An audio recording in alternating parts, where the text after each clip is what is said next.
ক্ষমা চেয়ে নিচ্ছি, আমি পারছি না এখন।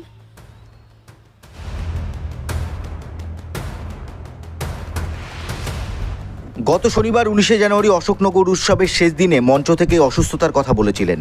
বিউটিফুল এনার্জি, আমি জানি না আমি কি করে আজকে গাইছি, বাট সম্পূর্ণ অনুষ্ঠানও করেন, দর্শকদের মনও জয় করেন।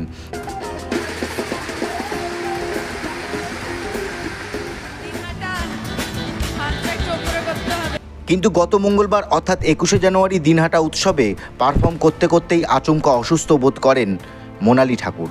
জানা যায় তার শ্বাসকষ্ট হচ্ছিল, শারীরিক অবস্থা জটিল হতে গায়িকা স্টেজ ছাড়েন। আমি ক্ষমা চেয়ে নিচ্ছি, আমি পারছি না এখন।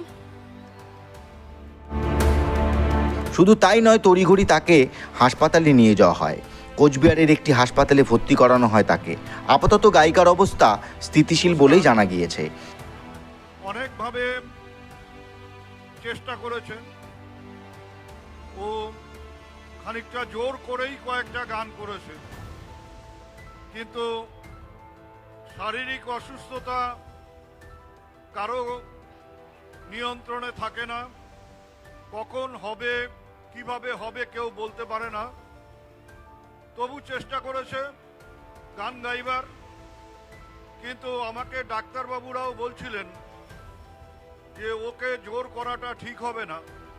ওর শারীরিক অবস্থাটা যেখানে গিয়ে দাঁড়িয়েছে, একটা দুর্ঘটনা ঘটে যেতে পারত। প্রসঙ্গত এদিন মোনালি ঠাকুরের দিদি জানিয়েছেন, বিগত বেশ কিছুদিন ধরে গায়িকা অসুস্থ, তার ঠান্ডা লেগেছে, কিন্তু শোয়ের চাপ থাকার কারণে সেনা বিশ্রাম পায়নি।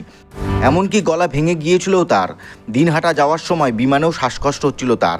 স্টেজে ওঠায় বাড়াবাড়ি হতে শো সম্পূর্ণ করতে পারেনি। তার দিদি মেহুল ঠাকুরও জানিয়েছেন মোনালির শারীরিক অবস্থা স্থিতিশীল আছে।